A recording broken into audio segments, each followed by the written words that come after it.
All right. So good morning. Thank you all for joining us. Merci d'avoir venu aujourd'hui, ce matin. My name is Yvan Baker. I'm the Member of Provincial Parliament for Etobicoke Centre, and I'm joined to my left by Maria McLaughlin, who's a constituent of mine in Etobicoke Centre and a member of my Seniors Advisory Group. I'm also joined on my right by Viji, and they're both going to speak a little bit later about the issue that we're here to talk about today.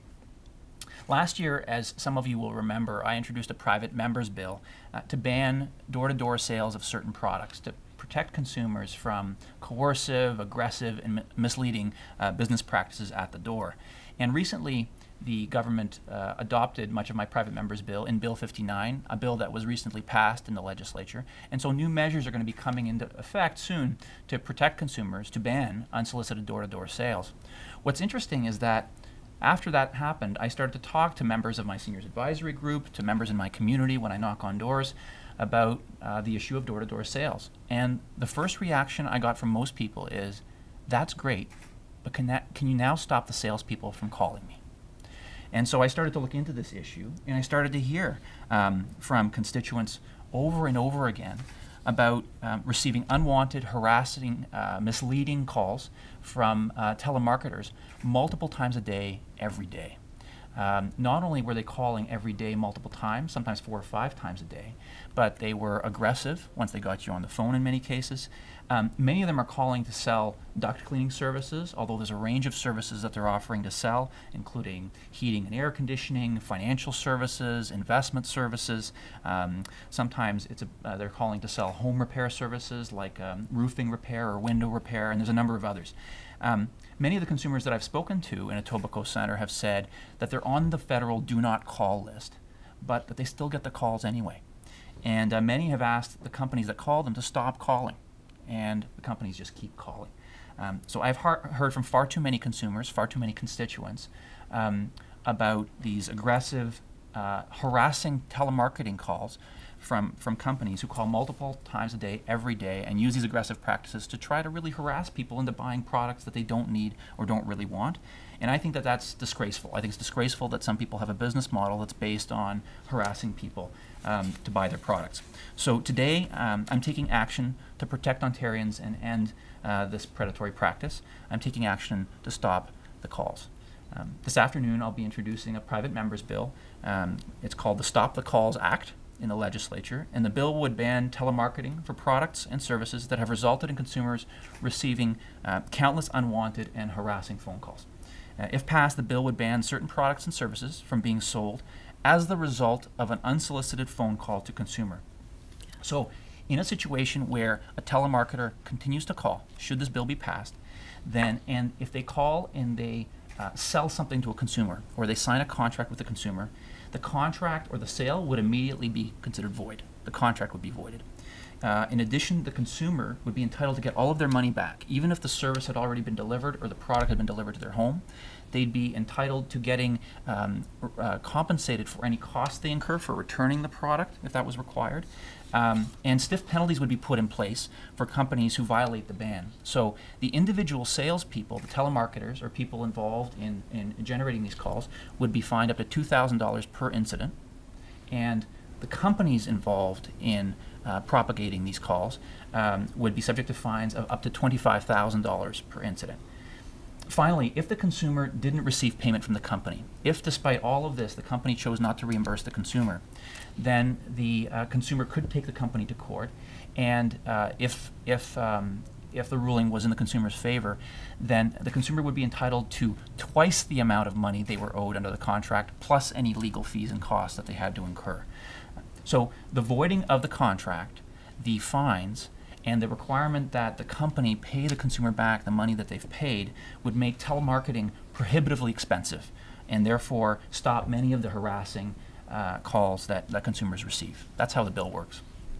Now, the goal here is not to stop people from doing business in general. The goal here is to stop those bad actors who are calling people multiple times a week, multiple times a day, multiple times a month.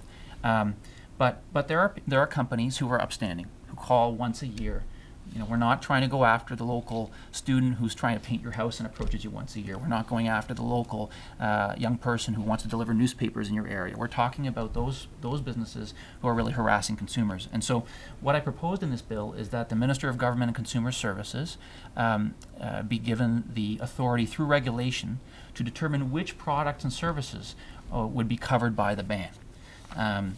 So, for example, duct cleaning services could be included, but newspaper sales, if deemed so, could be excluded. Certain sales by phone, originating by phone, would also be exempted in my bill. This would include calls from businesses who already have an existing relationship with the consumer, or businesses with whom the consumer has dealt with very recently. We would also exempt businesses who've received consent from the consumer to be called. That consent could be provided in writing, it could be provided online, but it would have to be provided in advance of the original phone call from the business. Charities, not-for-profits, and political parties and candidates would also be exempted. We're really focusing on those who are for-profit companies calling to sell products who have been perpetrating these repetitive and harassing calls. Now, what's interesting is that the regulation of telecommunications in Canada is actually under federal jurisdiction. And so it's actually not under the province's jurisdiction to determine who can call you and who cannot. But the province is responsible for contract law, for civil law. And so, and we're allowed to outline conditions under which a contract can be entered into.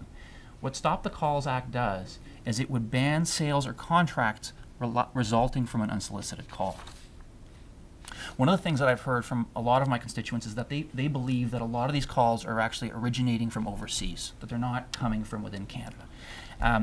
And the good news is that this bill, if passed, would protect against those telemarketing calls as well. No matter where the telemarketer is based, at the end of the day, they are calling you because they are striving to sell you a product or a service that has to be delivered by a Canadian company. Those telemarketing companies are being hired by Canadian businesses. And at the end, this bill, what it would do would impose, as I said, the fines. It would require that the funds be reimbursed to the consumer, and it would void the contract for the Canadian business that's dealing with the consumer. So this would, again, as I said, make telemarketing prohibitively expensive for those Canadian businesses that are hiring the telemarketers, and therefore that's why it would stop the calls in those product or service categories.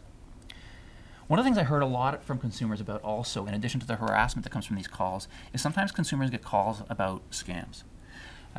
This bill can't stop every scam, but there are some scams that it will assist consumers with.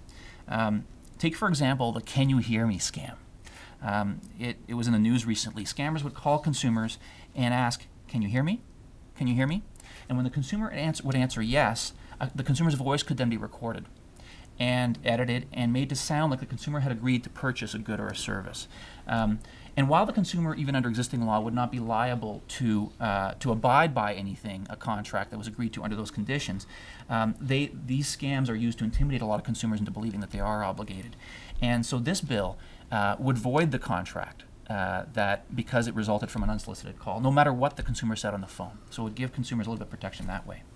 The Canadian Anti-Fraud Centre also warns consumers about different scams. The timeshare scam, for example, lures customers with free stays at a timeshare in exchange for the client agreeing to simply sit through a timeshare presentation. And sometimes, very often, problems arise once you agree to buy the property or subscribe. Timeshare scams range from hidden booking or maintenance fees to more extreme cases, such as companies suddenly going out of business once they secure your deposit. And they leave you without the timeshare, of course. So the Stop the Calls Act will give the consumers the right to get out of contracts that they've signed, even if they sign the contract on paper. That obviously it would only apply in cases where there's a contract and there's an active business. One of the scams that I'm sure you're all familiar with is the vacation scams as well. So here the potential victim receives a cold call, usually automated, advising that they've won a destination vacation. I can tell you that I've received dozens of these calls to say that I've won a vacation. Or alternatively, they're told that as a preferred customer, they've been awarded a credit or a discount on a destination vacation if they book immediately. Once the potential victim proceeds with the call, they'll be asked to provide personal information to book the vacation, a credit card number, to make a deposit, etc. Again, the Stop the Calls Act gives consumers the protection of being able to leave these deals regardless of what they agree to over the phone during the unsolicited call. Because the call was unsolicited, the contract immediately is void, and the company propagating this is subject to the fines and the penalties that I outlined earlier. So at the end of the day, I've heard from too many consumers who have been harassed by telemarketers who call them multiple times a day, who harass them, who use misleading and aggressive tactics to sell them products that they don't want or don't need. And it's disgraceful to me that businesses, that organizations have a business model based on harassing consumers. I believe we have to take action to protect Ontarians and end this predatory practice, and my bill will do just that. It's time to stop the calls. And with that, I'd like to pass it on to Maria McLaughlin to share with us a little bit of her experience. One of the things that we seniors were raised to be polite, and when we answer the phone, we don't expect that someone is trying to bombard us with things that we don't want, and we have found it very difficult to say no. However, we're getting better. So we've been using tactics such as using another language, or making up little stories, or turning on the radio while the person is busy talking, and then we hang up. We have discovered that a lot of us as seniors have become caregivers, and as caregivers we expect to receive calls from medical supplies or pharmacies and whatnot. And so when we get a call such as an unwanted telemarketing call, it throws us into a stress loop. And I have felt that over the last number of years. I've started recording the numbers. I happen to have call display on my telephone, and discover that most of the area codes are not from around southern Ontario, goodness knows where they are, which makes me worried, and we've raised this issue at the Seniors Advisory Group to say call centers are being employed by probably some of our companies, and where can we stop this? We find it stressful because some of the calls come on Sundays. I've actually said to the person, what day is it where you are? Because it's Sunday and that's our family day. We do know that charities call, and they tend to call around mealtime because they figure you'll be there, and even government can call during those times.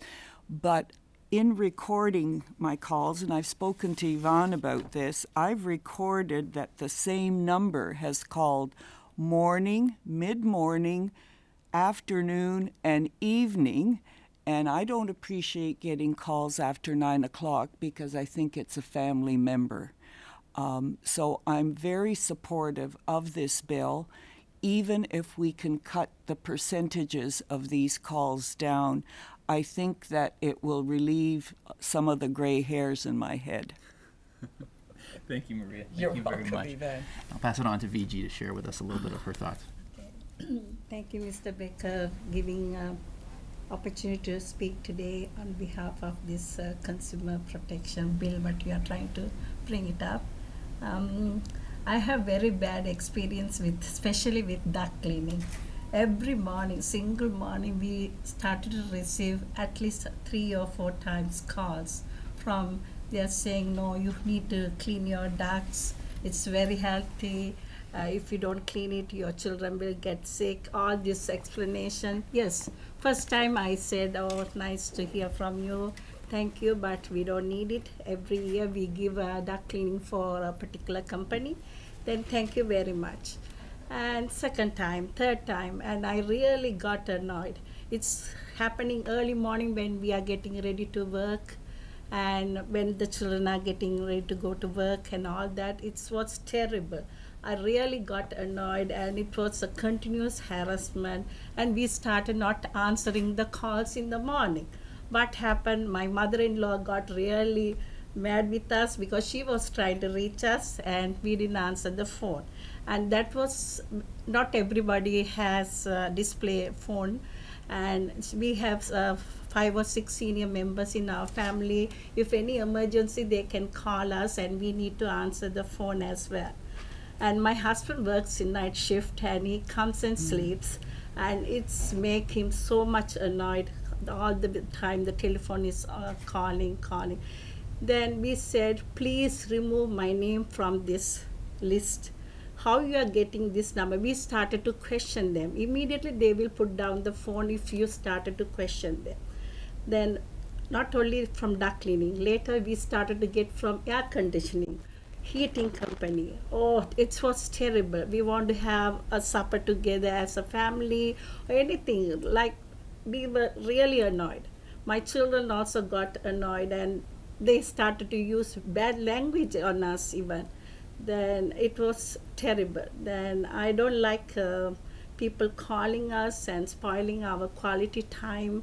And we need someone to stop that. And I'm very 100% supporting Mr. Baker's bill. And I'm very glad that you are doing that for the community and protecting our community. And there are so many people, especially the new immigrants and who are coming, they don't know anything about this consumer protection or anything.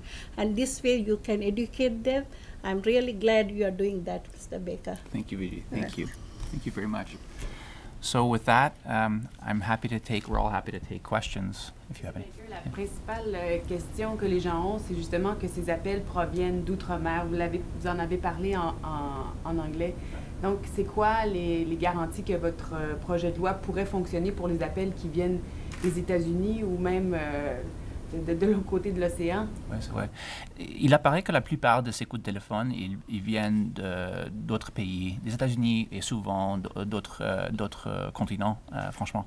Et cette loi aurait l'effet d'arrêter ces coups de téléphone. Et c'est pour la raison suivante. Cette loi propose que si quelqu'un vous donne un coup de téléphone et que vous n'avez pas demandé en avance, que le compte, si cette personne vous vend quelque chose, que ce contrat est annulé automatiquement. Et la compagnie qui a commencé les coups de téléphone, non seulement la compagnie en Amérique, aux États-Unis ou en Chine ou quelque part d'autre, mais la compagnie ici au Canada qui veut vous vendre le produit. C'est cette compagnie qui doit vous retourner tout l'argent que vous avez payé et doit payer jusqu'à $25 000 pour le fait qu'ils n'ont pas, comment on dit, tenu compte de la loi, qui vous ont essayé de vendre quelque chose avec un coup de téléphone. Alors c'est vraiment, à la fin, c'est les compagnies qui vous téléphonent sont employées par les compagnies canadiennes. Et cette loi va imposer des coûts sur les compagnies canadiennes qui commencent ces coups de téléphone parce qu'ils sont ceux qui vous vendent les produits. Est-ce que c'est clair? Vous avez parlé aussi des...